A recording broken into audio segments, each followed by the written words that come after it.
Bonjour, frères et sœurs qui nous accompagnent des quatre coins du monde hispanophone. Aujourd'hui, je souhaite partager avec vous une histoire qui m'est parvenue il y a quelques semaines par une lettre que j'ai reçue de Guadalajara, au Mexique.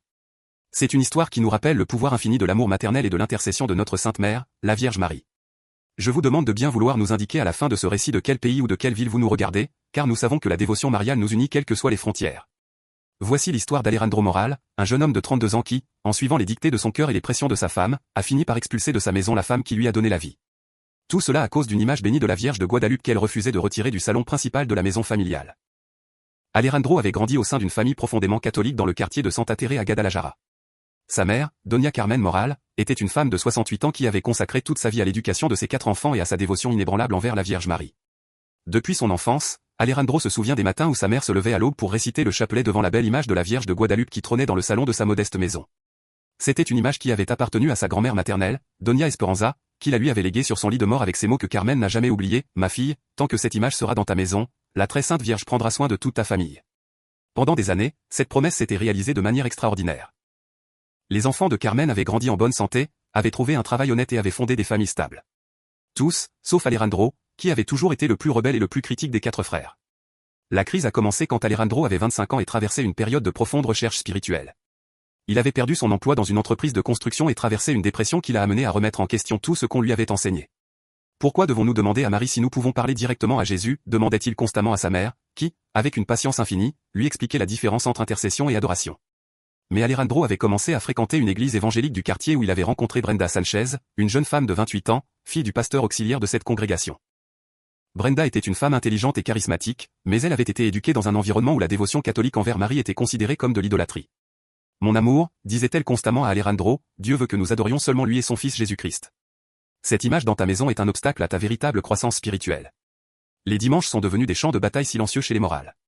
Carmen observait avec une douleur croissante son plus jeune fils arriver de plus en plus tard de l'église évangélique avec une attitude différente envers les traditions familiales qui, pendant des décennies, avaient été le cœur de son foyer.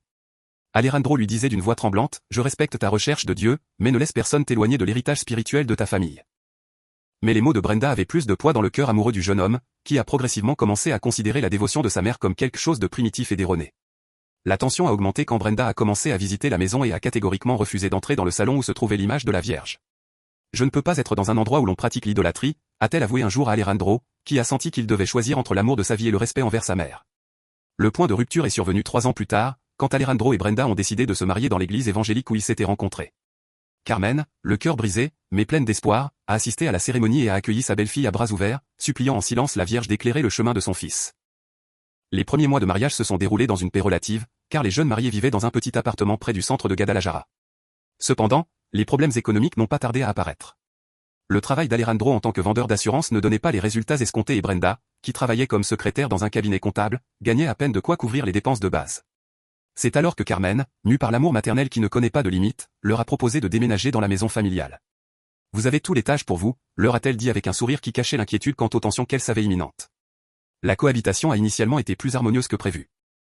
Carmen s'efforçait de ne pas mentionner de sujets religieux en présence de Brenda et récitait son chapelet à voix très basse le matin pour ne pas incommoder le jeune couple. Brenda, quant à elle, gardait une attitude cordiale, mais distante, surtout quand elle passait par le salon et voyait l'image de la Vierge qui la perturbait tant. « Je ne comprends pas comment une femme aussi intelligente que Doña Carmen peut croire que cette statue a un quelconque pouvoir, » disait-elle à Alejandro quand ils étaient seuls dans leur chambre. « Ce n'est que du bois peint, mon amour. Le seul qui peut nous aider est Jésus-Christ. » Ces conversations nocturnes ont commencé à faire des ravages dans l'esprit d'Alejandro, qui a commencé à voir la dévotion de sa mère avec des yeux de plus en plus critiques. Le premier incident grave s'est produit un dimanche matin quand Carmen récitait le chapelet avec 2 voisines qui l'accompagnaient chaque semaine dans cette tradition. Brenda est descendue à la cuisine pour préparer le petit déjeuner et a dû passer par le salon où les 3 femmes priaient avec ferveur. Ave Maria Purissima, sin pecado concebida, résonnait la voix de Carmen avec la dévotion de décennies. Brenda s'est arrêtée net et, d'une voix ferme, mais polie, a dit, « Excusez-moi, mesdames, mais je ne veux pas d'idolâtrie dans la maison où je vis. Pourriez-vous faire vos prières ailleurs ?» Le silence qui a suivi était assourdissant. Les 2 voisines se sont regardées avec surprise tandis que Carmen, les larmes aux yeux, répondait doucement, « Ma fille, c'est notre tradition depuis 40 ans dans cette maison. Je te prie de respecter nos croyances comme nous respectons les tiennes. » Mais Brenda avait semé la graine de la division qui grandirait jusqu'à devenir un arbre d'amertume. Cette nuit-là, Alejandro a confronté sa mère dans une conversation dont Carmen se souviendrait comme du moment où elle a senti qu'elle perdait son fils pour toujours.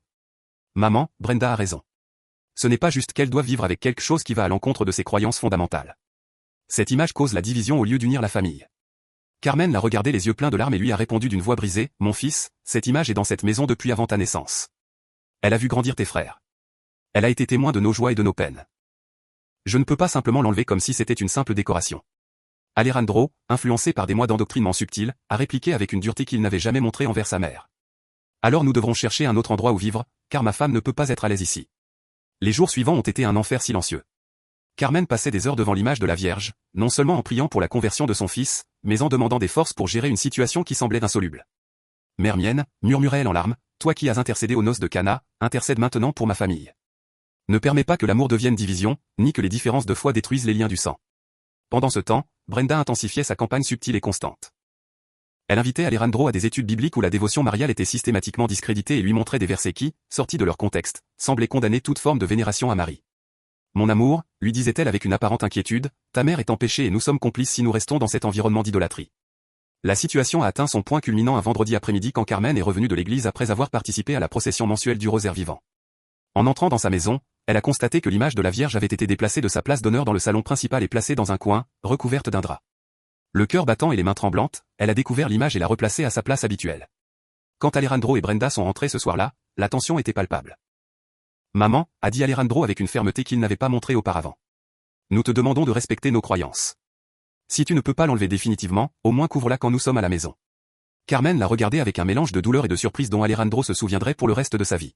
« Mon fils, lui a-t-elle dit d'une voix tremblante, je n'aurais jamais pensé qu'arriverait le jour où tu me demanderais de cacher la mère de Dieu dans ma propre maison. » La rupture finale est survenue une semaine plus tard, un mardi soir qui allait changer le destin de toute la famille pour toujours. Brenda avait organisé une réunion de prière à la maison avec plusieurs membres de son église, y compris son père, le pasteur auxiliaire Roberto Sanchez. Carmen avait accepté de se retirer dans sa chambre pendant la réunion pour éviter les conflits, mais elle entendait dans sa chambre les prières et les chants qui remplissaient son salon. Cependant, quand elle a entendu le pasteur Sanchez prier spécifiquement contre les esprits d'idolâtrie qui habitent cette maison et demander que la lumière du Christ dissipe les ténèbres de la tromperie catholique, Carmen n'a plus pu contenir sa douleur. Elle est sortie de sa chambre et, les larmes aux yeux, mais avec son intégrité intacte, s'est adressée au groupe. « Avec tout mon respect, pasteur, je ne veux pas qu'on parle ainsi de ma foi et de la mère de mon Seigneur Jésus-Christ dans ma maison. » Ce qui a suivi a été une confrontation que personne n'oublierait jamais. Le pasteur Sanchez, un homme de 50 ans avec une rhétorique puissante, mais une hostilité manifeste envers le catholicisme, s'est adressé à Carmen avec condescendance, « Madame, vous êtes trompée par des siècles de traditions humaines. Marie n'était qu'une femme que Dieu a utilisée pour amener le Christ au monde, rien de plus. L'adorer est un péché. » Carmen, avec un calme qui a surpris tout le monde, y compris elle-même, a répondu, « Pasteur, avec respect, je vous prie de ne pas insulter notre foi. Nous n'adorons pas Marie, nous la vénérons et nous lui demandons son intercession. Tout comme vous demandez aux frères de votre église de prier pour vous. Elle est la première chrétienne, la première qui a dit oui à Dieu. » Alejandro, pris entre des loyautés conflictuelles et sous la pression du regard attentif de sa femme, a pris la décision qui le poursuivrait pendant des années. « Maman, ça suffit. Si tu ne peux pas respecter nos croyances dans ta propre maison, alors je crois qu'il est temps que tu cherches un autre endroit où vivre. » Le silence qui a suivi ces mots était assourdissant. Carmen a senti comme si le sol s'ouvrait sous ses pieds. Les membres de l'église évangélique se sont regardés mal à l'aise, certains clairement surpris par la cruauté de la décision d'Alejandro. Brenda, quant à elle, a montré une satisfaction à peine dissimulée qui n'était échappée à personne. Carmen, avec une dignité que seules peuvent avoir les mères qui ont souffert, s'est adressée à son fils. « Alejandro, tu es mon fils et tu le seras toujours. C'est ta maison autant que la mienne. Mais si ma présence ici cause la division, alors je chercherai un autre endroit. Je te demande seulement une chose, c'est que, quand tu seras père un jour, tu comprennes la douleur que ressent une mère quand son fils la rejette. » Elle s'est ensuite adressée à Brenda. « Ma fille, je t'ai accueillie comme ma propre fille. Je ne te garde pas rancune, mais je te prie de prendre soin de mon fils et de ne pas laisser la haine envers ma foi se transformer en haine envers moi. » Le déménagement de Carmen chez sa fille aînée, Rosa, a été l'un des épisodes les plus douloureux de l'histoire de la famille morale. Rosa, mariée et avec 3 jeunes enfants, a accueilli sa mère avec amour, mais en sachant que l'espace était limité et que la situation était temporaire. « Maman, lui a dit Rosa en aidant Carmen à ranger ses maigres biens. Je n'arrive pas à croire qu'Alejandro en soit arrivé là. Papa doit se retourner dans sa tombe. » Carmen, qui avait pleuré en privé, mais jamais devant ses autres enfants, a répondu, « Rosa, ma petite fille, ne juge pas ton frère, il est confus, mais il finira par comprendre. Ton père disait toujours que la foi se prouve dans les difficultés et c'est ma plus grande épreuve. » Cette nuit-là, Carmen s'est agenouillée dans la petite chambre qui était maintenant sa nouvelle demeure temporaire et a prié comme jamais auparavant. « Vierge très sainte, toi qui as souffert en voyant ton fils rejeté et crucifié, aide-moi à comprendre cette douleur. Ne permets pas que la rancune entre dans mon cœur et, si c'est ta volonté, rends-moi mon fils. » Les premiers jours chez Rosa ont été particulièrement difficiles pour Carmen. Habituée à être la matriarche de son propre foyer, elle se sentait maintenant comme une invitée en territoire étranger, même si sa fille la traitait avec amour et respect. Les petits-enfants de 8, 6 et 4 ans ne comprenaient pas pourquoi leur grand-mère avait dû déménager chez eux et leurs questions innocentes brisaient le cœur de Carmen. Mamie, pourquoi l'oncle Neil ne t'aime plus, lui a demandé un jour Sofia, l'aînée des petites filles. Carmen a dû se réfugier dans la salle de bain pour pleurer en silence avant de pouvoir répondre. Mon amour, ton oncle Neil m'aime. Il est juste confus. Parfois, les adultes prennent de mauvaises décisions, mais cela ne veut pas dire qu'ils cessent de s'aimer complètement. Pendant ce temps, dans la maison qui avait été son foyer pendant 40 ans, Alejandro commençait à éprouver une paix inquiète. Brenda avait complètement redécoré le salon, éliminant toute trace de la présence catholique qui avait caractérisé cet espace pendant des décennies. Cependant, la tranquillité que Brenda espérait trouver après le départ de sa belle-mère n'est pas venue comme elle l'avait imaginé. Étrangement, de petits problèmes ont commencé à s'accumuler dans la maison. Les plantes que Carmen soignait avec tant d'amour ont commencé à se faner sans explication apparente, bien que Brenda les arrosât religieusement. Le commerce d'assurance d'Alejandro, qui avait montré des signes de reprise, a recommencé à décliner avec la perte de plusieurs clients importants. Plus troublant encore, Brenda a commencé à avoir des cauchemars récurrents où elle voyait une femme vêtue de bleu qui la regardait avec tristesse, mais sans reproche. Une présence qui la remplissait d'une inexplicable sensation de vide et de perte. Ce n'est que du stress, se disait-elle, mais le malaise s'intensifiait dans la maison depuis le départ de Carmen. Alejandro, quant à lui, essayait de se convaincre qu'il avait pris la bonne décision. Il assistait religieusement au service de son église, participait activement au groupe d'études bibliques et avait assumé des responsabilités en tant que diacre auxiliaire. Cependant, il y avait des moments, surtout la nuit, où la maison se sentait étrangement vide et silencieuse. Les arômes de la cuisine de sa mère lui manquaient, ses chansons mariales pendant qu'elle faisait les tâches ménagères et, surtout, sa présence constante et aimante qui avait été le cœur de la maison pendant toute sa vie. Je fais ce qu'il faut, se répétait-il constamment, surtout quand Brenda le félicitait pour sa croissance spirituelle et sa libération des chaînes du catholicisme. Mais Brenda avait une voix intérieure qu'elle ne pouvait pas faire taire complètement, une voix qui lui murmurait qu'elle avait commis la plus grande erreur de sa vie. 3 mois après le départ de Carmen, les problèmes dans la vie d'Alejandro et de Brenda se sont intensifiés de manière alarmante. Alejandro a perdu son emploi dans la compagnie d'assurance après que plusieurs clients se soient plaints de son rendement, ce qui ne s'était jamais produit en 8 ans de carrière. Brenda, quant à elle, a eu un accident mineur avec sa voiture qui, bien qu'il n'ait pas entraîné de blessures graves, a généré des dépenses médicales et de réparation que son assurance n'a pas couvertes complètement. Ce sont des épreuves que Dieu nous envoie pour nous fortifier, le rassurait le pasteur Sanchez quand le couple est venu le consulter pour obtenir des conseils spirituels.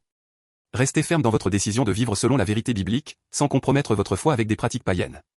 Cependant, pour la première fois depuis qu'il avait commencé à fréquenter l'église évangélique, Alejandro a senti que ses mots sonnaient creux et étaient dépourvus du réconfort dont il avait désespérément besoin.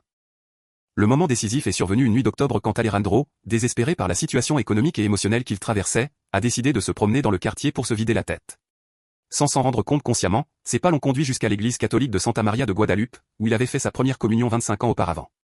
Il était presque minuit et l'église était fermée, mais il y avait une image de la Vierge de Guadalupe dans une niche extérieure.